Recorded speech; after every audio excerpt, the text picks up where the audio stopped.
여러분 안녕하세요. 강도사 제이입니다. 오늘도 말씀으로 나오신 여러분 환영합니다. 오늘은 창세기 25장, 26장의 말씀을 함께 보겠습니다. 12장부터 등장했던 아브라함이 드디어 25장에서 175세 나이로 죽게 됩니다. 하나님은 아브라함을 택하셨고 그의 삶을 통해서 여러 가지 고난, 또 어려움, 그리고 또 그 부유함과 풍성함, 결국 믿음의 그 조상으로서의 면모를 가지고 마지막을 살다가 아브라함은 그 열조에게로 돌아갔다고 말합니다.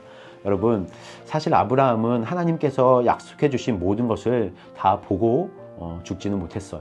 그래서 어떻게 보면 우리에게 있어서 우리의 삶은 하나님께서 우리에게 주어주신 그 비전들을 다 보고 죽었으면 좋겠는데 하나님은 또 그렇게 하지는 않으시는 것 같습니다. 우리에게 말씀하셨던 것이 이루어지는 그때를 하나님은 계획하고 계시죠. 결국 아브라함은 그 열조에게로 돌아가서 지금 되어진 모든 일들을 보고 있을 겁니다.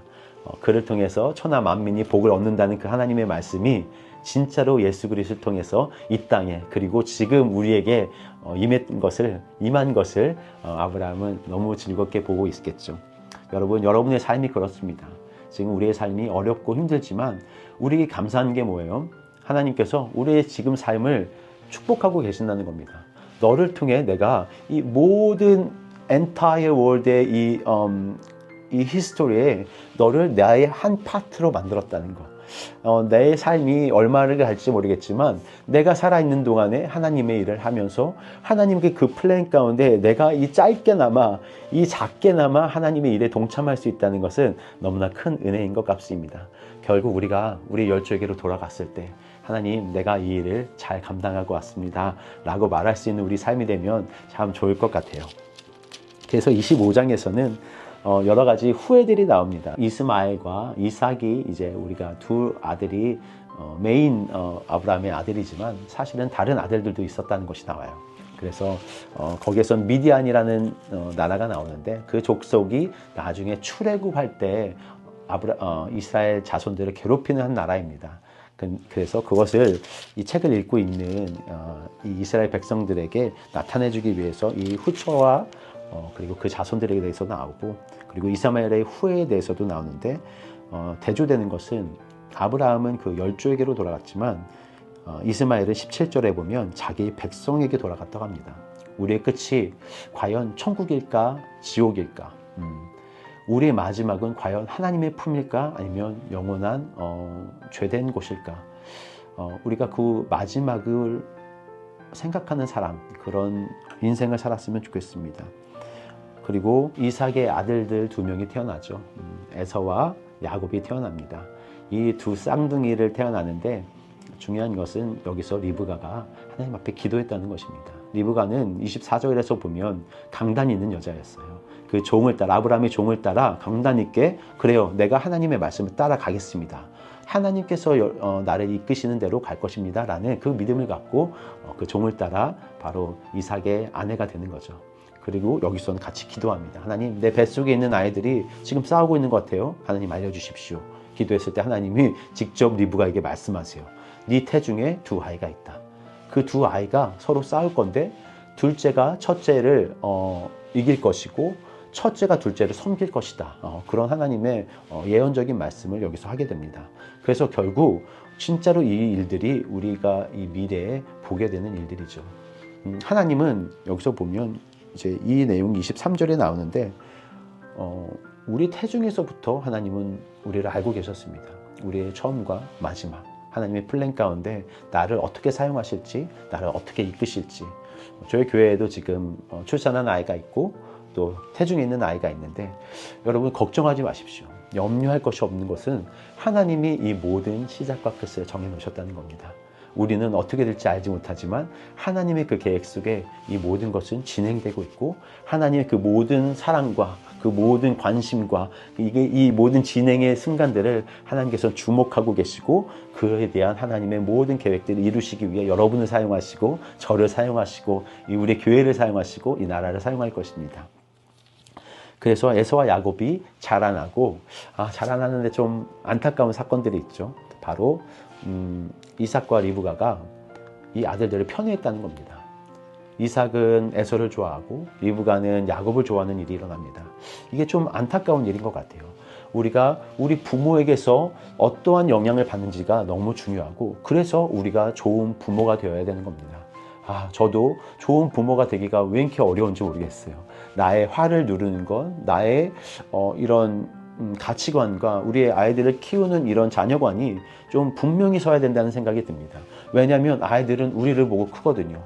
여기서 보면 똑같은 일들, 똑같은 실패, 똑같은 성공이 나타나는 걸 봅니다. 어떤 일이 일어나죠? 아브라함이 좀 이따가 나오지만 26장에서 아브라함이 자기 아내 사라를 자기 누이라고 속이는 일, 자기가 죽을 것을 염려해서 그런 속이는 일이 이삭에게 똑같이 26장에 나타납니다.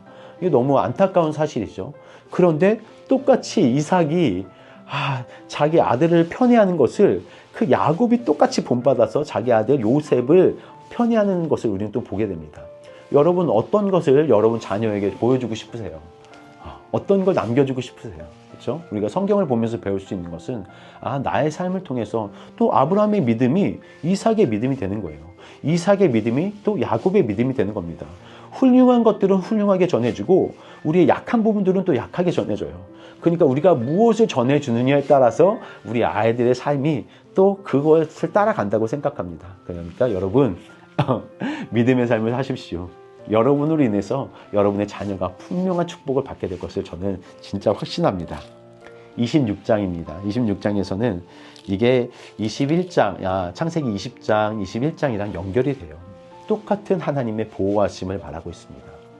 아브라함도 그랄로 내려갑니다. 그랄이라는 지역이 있어요. 블레셋의 지역인데 그곳에서 내려가서 우물은 당시에 생계의 수단입니다. 물은 항상 중요했어요. 왜냐하면 그 광야에서 또 목축이 필요한 곳에서는 항상 물로 인해서 싸움이 일어났고 모든 전쟁은 물의 쟁탈전이었습니다. 그때 당시에는.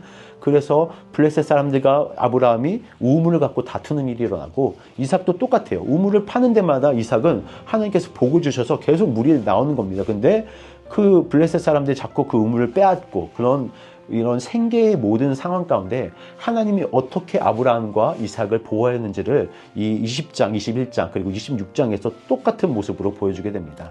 하나님이 어떻게 하셨습니까? 하나님이 아브라함과 이삭과 함께 했던 것을 그 주변의 모든 사람들이 보게 했어요. 저 사람들은 내가 건드리면 안 되는 거구나. 하나님 여호와가 저 사람들이랑 같이 있구나.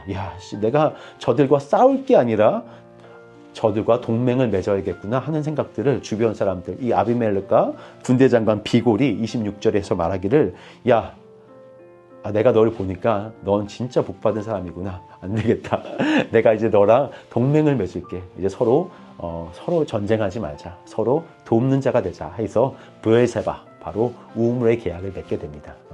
여러분, 여러분을 괴롭히는 사람들이 있고 여러분 주변에 어떤 에너미가 있을 수도 있어요. 우리를 괴롭히고 우리를 넘어뜨리게 하고 우리의 삶을 막 옥죄는 어떤 것들이 있습니다. 근데 하나님은 어떻게 하시냐면 너에게 임하시는, 당신들에게 임하시는, 여러분에게 임하시는 그 하나님의 임재를 주변 사람들에게 보게 하십니다. 저 사람은 하나님이 저렇게 도와주시네. 내가 막고 막아도 파는 곳마다 계속 우물이 터져 나오는 겁니다. 생명의 강이 계속 터져 나오는 거예요. 여러분 억눌렸던 모든 것들이 다시 살아나는 여러분의 영적 생물이 막 솟아나는 겁니다. 하나님을 믿는 사람들에게는 하나님께서 약속하신 그 약속이 있어요.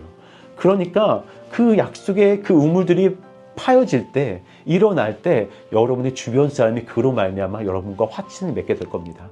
여러분을 어렵게 했던 모든 일들이 변하여서 선을 이루는 일들이 일어날 것입니다. 26장에서 말하는 것은 너희 대대로 아브라함에게 내가 그랬듯이, 이삭에게 그랬듯이 너의 삶에도 내가 분명히 그 우물을 터뜨릴 거야. 일어나게 할 거야. 너로 풍족하게 할 거야. 더블 포션의 하나님의 그 은혜를 너에게 줄 거야 라고 우리에게 말씀하시는 오늘 하루가 되었으면 좋겠습니다. 어떤 말씀이 여러분에게 와닿는지 모르겠지만 저에게는 하나님이 내 삶을 사용하고 계시는구나. 나의 처음부터 끝까지를 알고 계시고 나의 죽음을 보고 계시고 나의 어떠한 삶을 통해서 하나님의 그 계획 플랜에 어떤 이 가장자리를 하나님은 만들어 가고 계시는구나. 이게 우리의 감사 아니겠어요? 우리가 뭐라고 하나님의 그 계획, 엄청나신 계획 속에 한 부분이 될 수 있겠습니까? 하나님 감사하신 하나님이시고 우리에게 계속해서 하나님의 우물을 터뜨려 주시기를, 하나님이 우리가 파는 곳마다 우리가 목말라서 하나님 주십시오, 도와주십시오로 가는 곳마다 하나님의 응답이 계속해서 일어나는 여러분의 오늘이 또 되시기를 기도합니다.